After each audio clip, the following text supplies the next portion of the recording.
Matthew here is with us for Cpsboxingnews. It's my pleasure to introduce one of professional boxer from Australia, Matthew Floyd.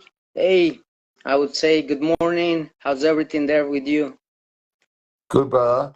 Sorry, man. I'm just working this. I'm Yeah. working this out. All right.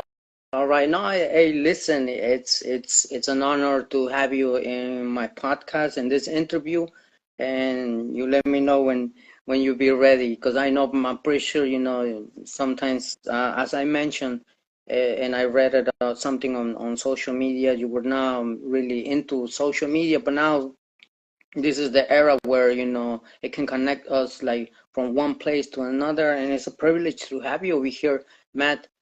First thing first, Matt, I'd like to say thank you for being here. How you doing? Good, brother. How you going, man? I'm doing awesome, and like I said, it's a pleasure to have you in this interview. Let's just start it first, Matthew. I'm pretty sure you already mentioned to other media, but here it comes, to New York City. The fight fans, they would love to know, first of all, what makes you to become a professional boxer? Can you tell us a little bit of your story? Where do you want to go from the beginning? Yes, well, something that eventually you probably started. I mean, I'm pretty sure it's a long journey, but can you tell us a little bit details? How you became a boxer. From where you started. Becoming a professional boxer. What was the motive in order to become a boxer? Um, I've been fighting. I was fighting my whole life. Obviously, I had a weird upbringing. Like I lived in some good homes. I lived in some bad homes. Um, uh, I lived with the worst home when I was about 10 years old. Like I lived with that pedophile family, and I was staying there for probably about 6 months. I was the oldest kid there. Um, and then I ran away, and about a year later, all the shit came out. Everything happened in that. Um, Between about the ages of 10 and 12, I had a few like bad run-ins. I was just a bit unlucky, I guess, like that. And then one night, I think about a year after the that pedophile family got done, and that I think overnight, what feels like it was like an overnight thing where I just created this person who wasn't scared of anyone. I'd fight anyone. Fucking, or like, because as a kid, I was a real scared kid. I was scared of fucking bad weather, scared of the ghosts, scared of the dark, and I just created this person that wasn't scared of any cunt. And then I remember getting into heaps of fights, and I would fight anyone and everyone, and I've just evolved into this person today. I still am the same today. I still fight anyone in the ring, outside of the ring. I'm just like that. I just can't. That's how who I am now. But then I humbled myself out through fighting. So I think when I was about 16, older, because I was in like always hanging out in gangs and stuff. There was an older group of people who were like, how in the movies, you got that smart ass or that kid that thinks he can beat everyone in a fight, and they take him to the gym and he gets beat up by an Hmm. actual fighter. That actually happened in real life for me. So I remember that I got taken to Habby Heskey's gym when I was about 16, and I got beat up, and then I fucking went back the next day and went back every day because I probably wanted to get that guy eventually, be able to beat him, and then I and see. then I started off with Muay Thai and mixed martial arts and that, and then obviously I got best at boxing, and then I bought a gym early in life where Danny Green and Angelo Hyder were, and obviously they like the royalty of boxing in Australia. So I took my fighting to boxing, and I was supposed to have a professional fight like early on in life, and then I went to prison most of my 20s because kidnapping pedophiles and that, and yeah, I did most of my 20s in prison for that. Hmm. Man, I feel like life's been rough with you, and well, like I was just talking, off the camera, probably when we are younger, we do some type of, decisions that change our lives. But I'm glad that you change your life at this point in order to conquer, your fears, all your doubts, and everything, and overcome. Not only that, overcome all the obstacles in your life and in your personal life, and now becoming a boxer. I think you deserve my, not only my respect, salute from you, in order that you're a warrior, man. and like I was telling you, off the camera, you are a warrior in my eyes, a champion as well. And what can I say? God is, like I was telling you, God is a God that gives you an opportunities. He gave you an opportunity in order to change, to be a role model, and here you are. I'm pretty sure you are one of those heroes that we don't see on TV, right? We don't see on the movies, but eventually, when it comes that you want to help people, you have that in your heart and the desire, to rescue people and all of that. So, um, I'm pretty sure you're doing well. You have, your crowd supporting you, for this. Um, thing that you've been doing and you changed everything. How does it make you feel now, that you go out there and help people, talk to kids, and take and I was reading, a little bit about your background, taking out of the street and trying to make them to think, in something positive. How does it make you feel now that you are a role model for that? I've been doing that since I can remember, bro. Since I was since I was 16, I've had the door open.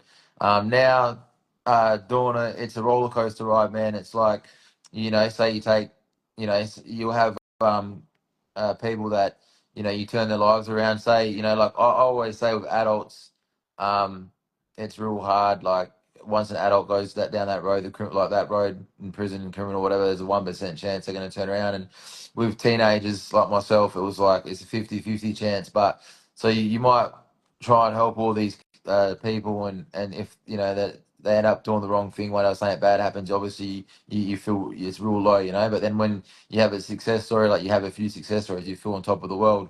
So I think it's a roller coaster ride doing all that stuff. How I feel about it, I don't really think about it too much. It's more of a natural thing. Like it's something that I've always done. I don't go out of my way to do it. It's just always been there. Like yeah, and it's not something I normally used to talk about. It's only something I have to talk about now, obviously because of boxing and things like that. But it's only something I've been talking about in the last probably year or something. It's something I've always done my whole life. It's like a natural thing. It's not a forced thing. You can't. I think most people wake up pretty like, and it's not the people's fault, but most people are selfish because that's all they see. That's all people know. It's not their fault. You actually have to go out of your way to be selfless. Um, so you actually have to like repeat doing these things to keep doing it, and it just becomes either a normal thing or it doesn't. Some people, but yeah. Man, incredible story when I said it, like that, because like I said, we don't see this in movies. This is a real life, real story from Matt, Floyd, and eventually, like I said, you are, a role model in boxing, and eventually talking about boxing, jumping in a different topic. I know it's there, the post that you eventually wanna fight TommyFury. What does it mean now to, if it, this? I know that the day change, but eventually you still waiting. You remain waiting for that, and is your target to fight TommyFury? How do you feel, to go in there and fight TommyFury? I've known for 2 years, bro. I'm gonna fight TommyFury, bro. Not because it was we made a deal 2 years ago. Nothing. I've just known it. I've always known it for the last I don't know how many weeks now. It's been a while. It's been a roller coaster ride up and down. Obviously, Mick Francis is a very he's Jai Apatai's manager, and he knows all of them real well. So he's a hype manager promoter. He's got involved now. He's my manager now. So it's a lot easier now. Less headaches. It's just I, I've known about it for a long time. I think I'm gonna. I think I'll beat him pretty early on, earlier than what people think. I do. I think he's a far better boxer than what other people say. I think the same about Jake Paul, and yeah, I'm obviously excited and just wanted to hurry up and happen, get the job done, get over and done with, so I can uh move forward and do better stuff. Man, I think when it comes to boxing, I'm pretty sure you wanna bring fireworks and all your skills against Tommy Fury. You just mentioned, Tommy Fury is one of those names that eventually it's in your target. You're targeting him, and you consider that he's a great boxer as well. And eventually people will see a great match when it comes yourself. And I I I was reading, a little bit of your background, that you were kind of disappointed where you went to fight in Thailand, the fighter. It's kind of hard for me to pronunciate the name because I'm not Cimarron really Cole. familiar. There you go, bro. With that familiar name, but eventually, what was it, to experience going in his backyard? Because I know you went there, you did your thing, but unfortunately, that decision didn't come out on your favor. But eventually, I was reading, something of you, and you just mentioned that it's not gonna stop you, for you, achieving your goals, and eventually you are there to fight in the best. You consider TommyFury he's one of the names that eventually you want to face it. What was the experience to going in Thailand and No. and So a lot's happened there. So I did this. So I broke my hand a week before that fight.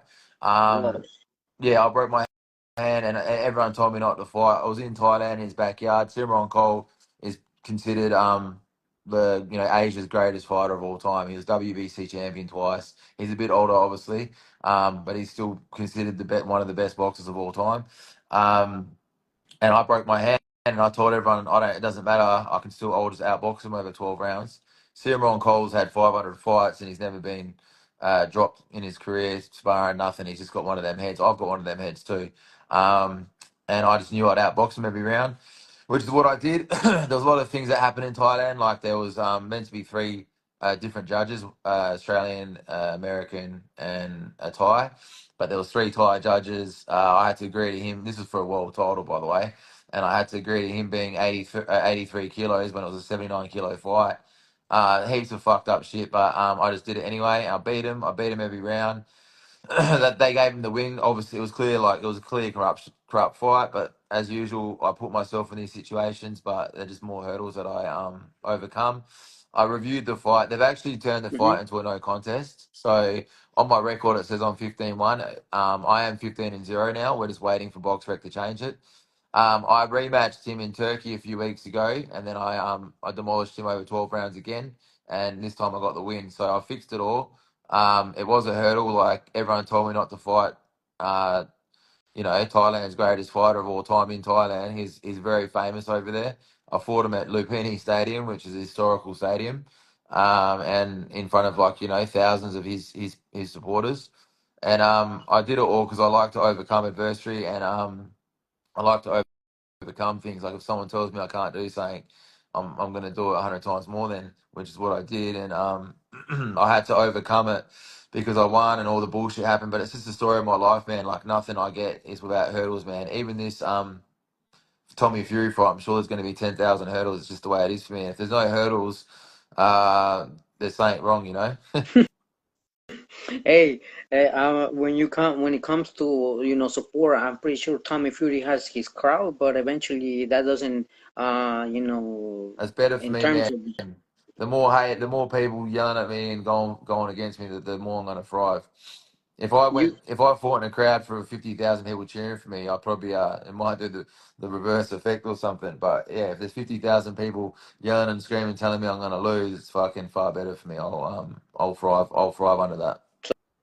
So eventually you are stepping in his backyard if that fight goes on, and I'm pretty sure you were confident on that. You already mentioned you went to Thailand in his backyard from this fighter, I'll go and you proved to that. any time. Yeah, I'll go anywhere in their backyard. I'll go anywhere. If someone rang tomorrow and said, "Come to Mexico to fight Canelo in his backyard," I'd do it, and I'd love it. I'd love that opportunity. Like when this Tommy Fury fight was talked about, I always knew I'd have to go to UK. I knew he wasn't coming to Australia. It didn't bother me. I was like, that's better. I'd rather go to UK and fight him in front of 50,000 of his people. It's better for me.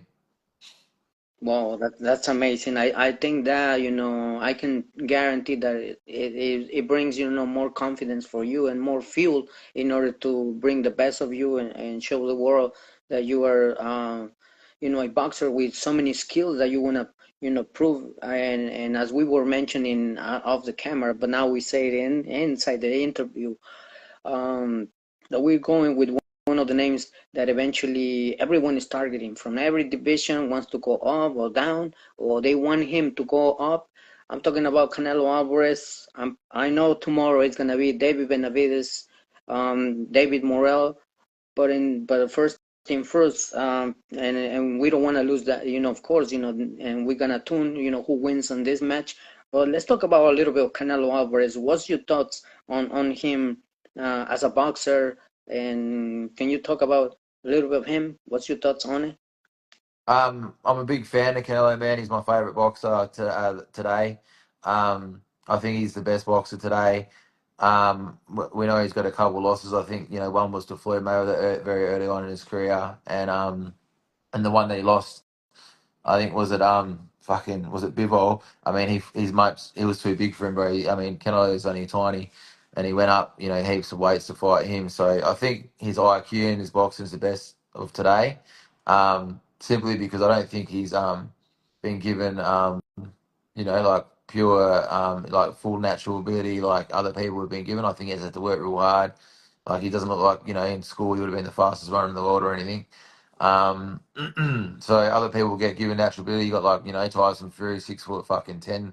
People have these 6'10" bodies. Canelo didn't get given any of that, so he had to work real hard, and he would have boxed really hard. So he's obviously to me that make he's the best actual boxer of today. I respect him a lot, and I think he's the best in the world. So uh, the number one reason I want to fight Tommy Fury is to show the boys, the kids, the people on the street, anyone from bad, doesn't matter what it is, that they can like if I can do it, anyone can turn around and do that. But then the second reason, for my selfish reasons, after that is I want to fight the best in the world. I would love to fight Canelo, and I know if I fight Tommy Fury and I beat him, which I will, um, I should, it will give me a lot more power to fight anyone I want, maybe Canelo. So that's my for my selfish reasons. That's the main reasons I want to fight Tommy. Not because I want the fame and fortune from Tommy. I've already told everyone, fucking any money. I'm happy to sign a contract that that it goes to the homeless. It doesn't bother me about the money. It's for that reason. I know that fighting him, I will put my name there to be able to fight whoever I want, and then I can fight the best in the world, which is what I want. Awesome, man. Hey, I have to say something right on Canelo's favor. I don't know how many time he has left. As I always mention, and we all know, boxing is not forever. And hopefully, when before he retires, he gives you the opportunity in order to fight Canelo. If you just mentioned, if you come up victorious over Tommy Fury, and you get an opportunity to fight him, you're willing to fight him. You just mentioned anywhere, everywhere. That'd be amazing because hey, we already seen that Canelo gave an opportunity to Edgar Berlanga. Who else? Jaime Munguia.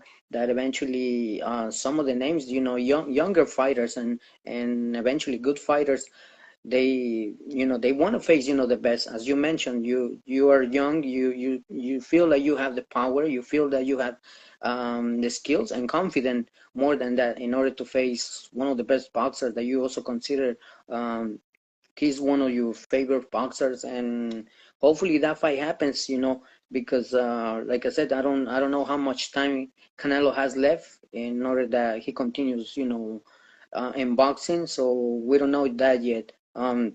Question of the day. What's your thoughts? I mean, they've been talking about that Canelo, might face next Terence Crawford. Who you think, wins this fight? Do you think that Canelo. there you go. Do you think that Terence Crawford has the skills in order to beat Canelo, or is just, Well, a Terence different? Crawford's great as well. He's one of the best in the world too. But I think Canelo will beat him.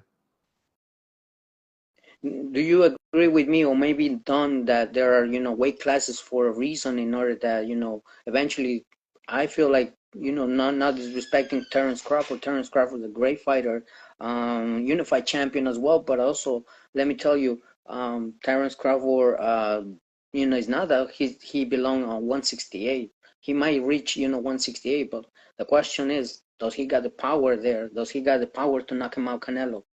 Do you think? Canelo is probably. I mean, I think Canelo is probably. I don't know. At the very start of their careers, it was bigger or not, but Canelo's got that body. He's got strength where he can go up that much. I don't think Terence does have the same thing as Canelo there. And Canelo has come up now. Terence Crawford hasn't come to light heavyweight, so yeah, Canelo knows how to do that. All that now, he's done it. I mean, he beat Crusher at light I heavyweight. see. Like, yeah. It's Mm. it's a great thing to hear you want to face one of the best boxers out there, who is right now Canelo Alvarez, Yeah, but whether people liked it or not. I'm fucked up, man. Like I've just had surgery on my hand 2 weeks ago.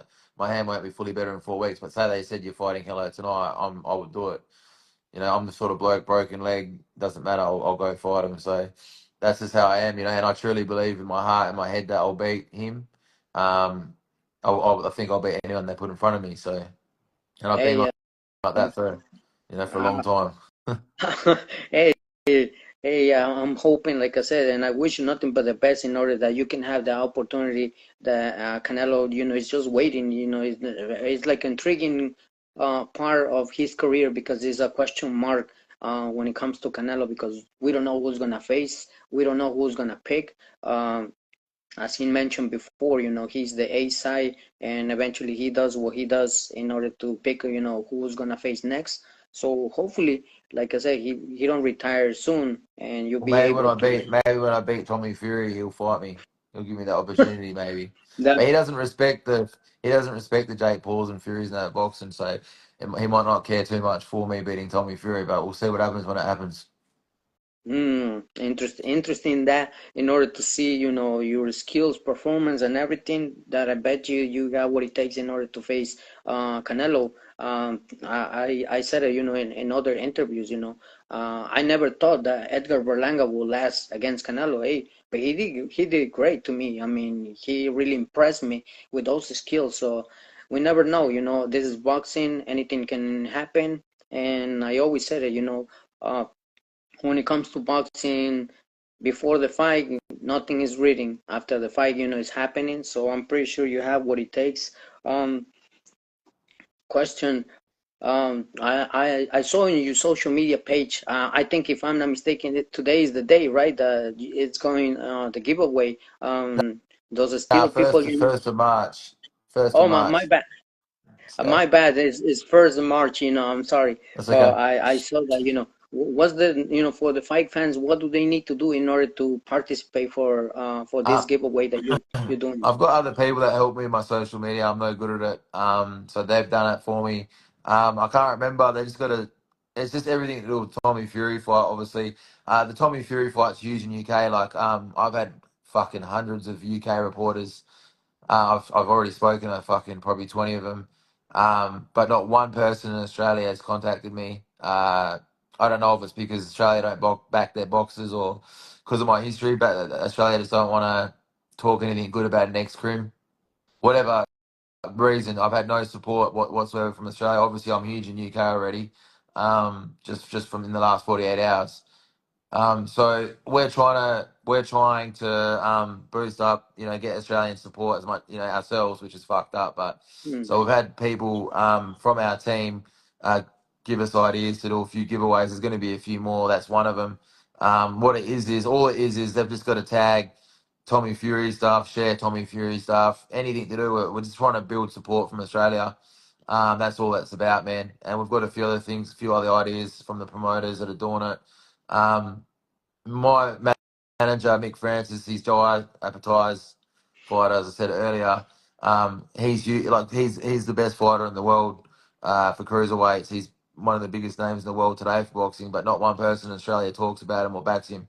So I'm going through the same shit. They don't even bother. They don't even bother reaching out to me in Australia or nothing anymore. He's huge in UK everywhere he walks. I can see how it works because I was 3 days ago. I was on the Sun, the Mirror, like every big major network in like it went viral in the UK, but not one person, not one reporter in Australia where I'm from has contacted me about it.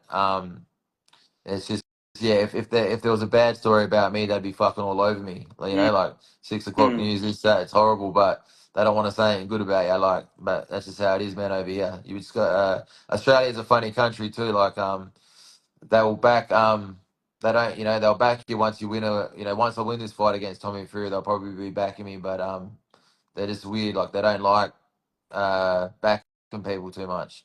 mm.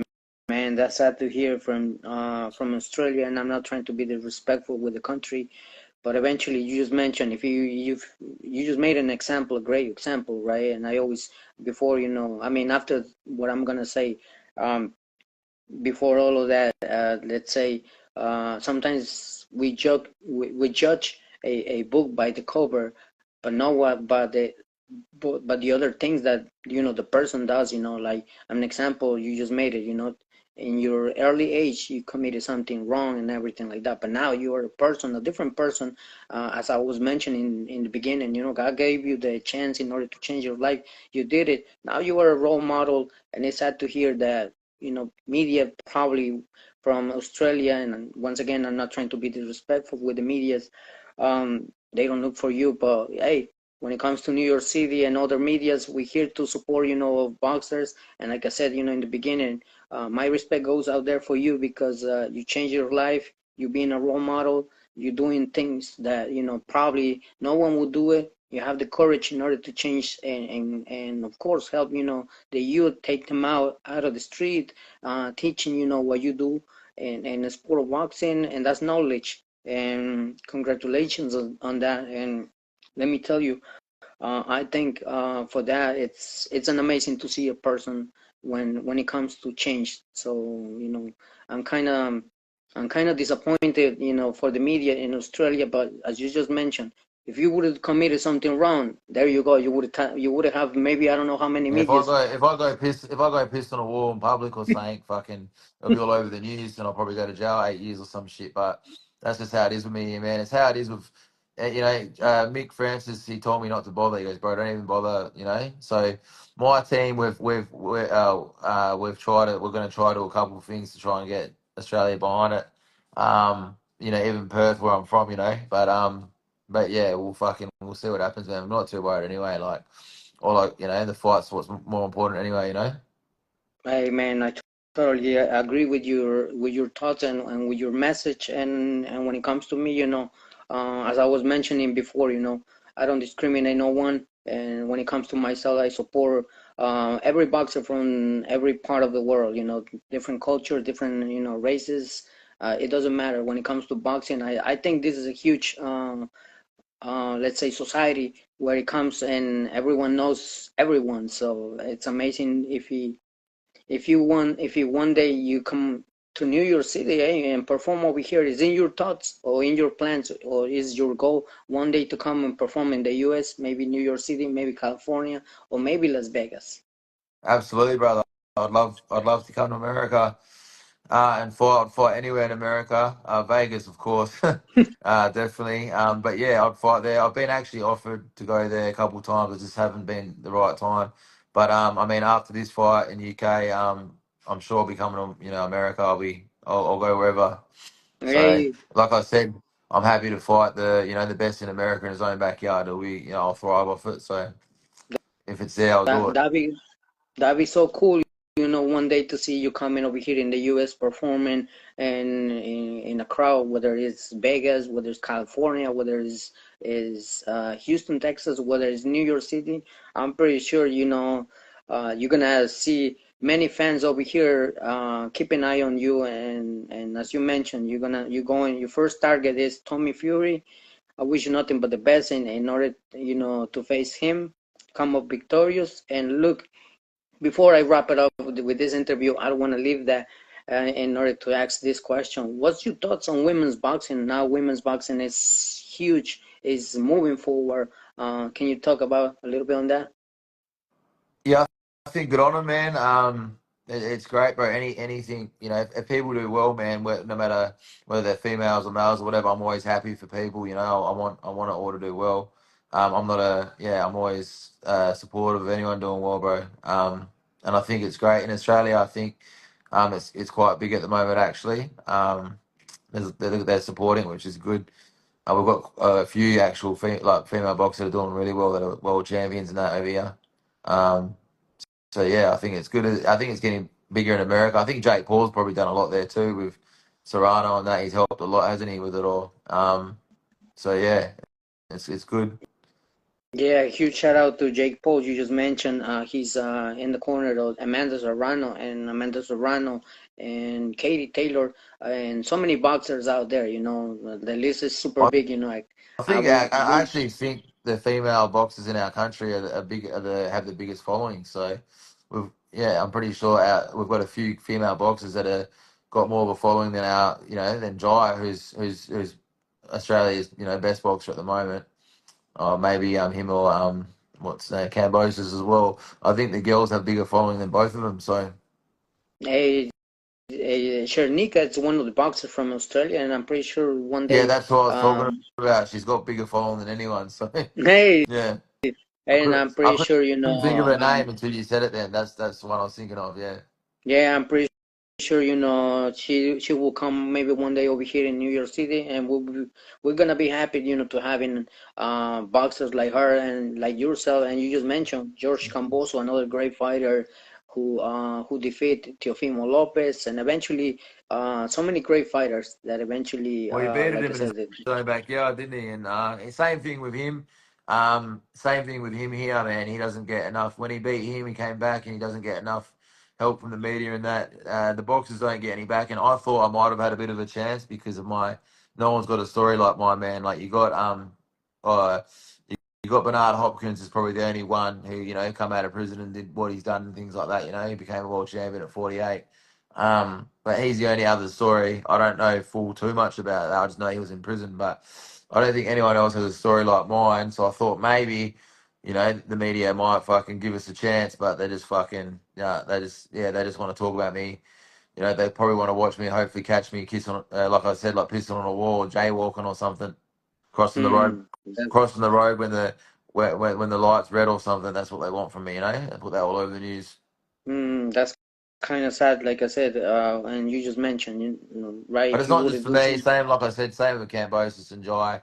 They don't get any support like from any of the Aussies backing them. But in other countries, they're massive. Like, and I've worked that out myself just from this. When this thing got talked about 48 hours ago, I've had honestly like I haven't even been able to get back to them. I've had hundreds and hundreds of reporters from the UK contact me. Like I've been up till 6 in the morning talking to these guys. I've already spoken to 20 of them. um, it's hectic. It's crazy. Like, because yeah, they just really support the boxing and they love my story. And it's just crazy how in my own hometown, you haven't, they just yeah, it's always been the way, man. They've even put me on the news before over here for shit that had nothing to do with me. They just caught wind or something, and I was all over 6 o'clock news for something that never even happened. And then when they worked out it hadn't happened, they worked out they were in the wrong. They admitted they were in the wrong. They didn't do a news article saying, "Oh, we fucked that up" to make me look better. So they just tarnished me over the news a few years ago.